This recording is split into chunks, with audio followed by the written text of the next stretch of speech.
In the morning, a servant changes the bloodied sheets and says nothing. You learn your first lesson as a wife. This is not a marriage, it's a transaction. He provides protection and status.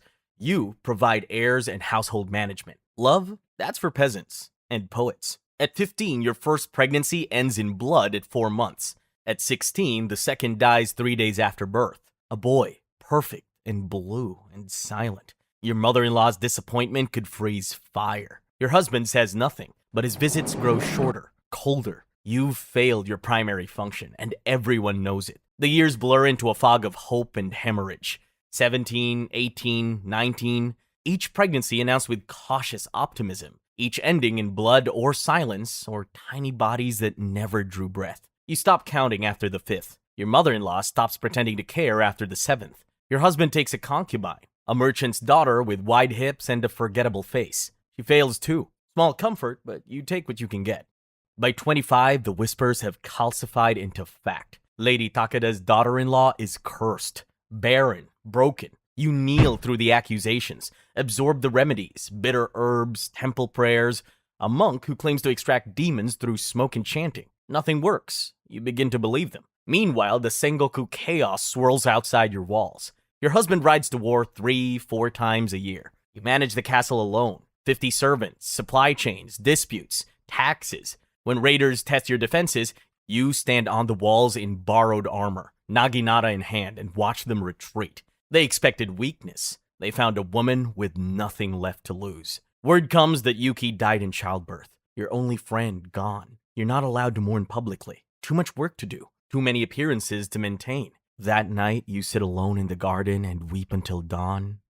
Then rise, paint your face, and become the perfect wife again. When you turn 27, the pregnancy that nearly kills you finally produces life. 40 hours of labor, hemorrhaging so badly the midwife sends for a priest.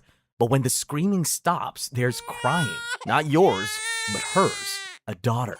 You name her Hana, meaning flower, because she bloomed from soil soaked in your blood. Your mother-in-law spits on the floor when she hears it's a girl. Your husband doesn't visit for a month. But you look at this tiny creature with her father's jaw and your mother's eyes, and something cracks open in your chest. For the first time in your life, you love something more than you fear death. At 29, another pregnancy. Stillborn. At 31, finally, a son. Your mother-in-law weeps with joy, already planning his future, his education, his glory.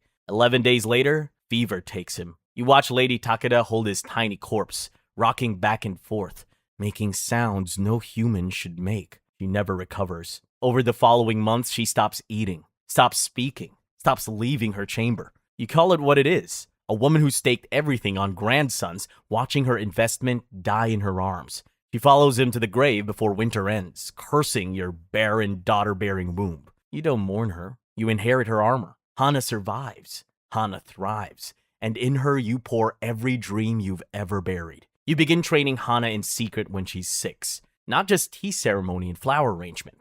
The naginata, the kaiken, the places on a man's body where a blade ends things quickly. Why do I need to learn this? She asks, struggling to hold a wooden practice bowl. You kneel to her level, because someday, someone might come for you, and I won't always be there to stop them.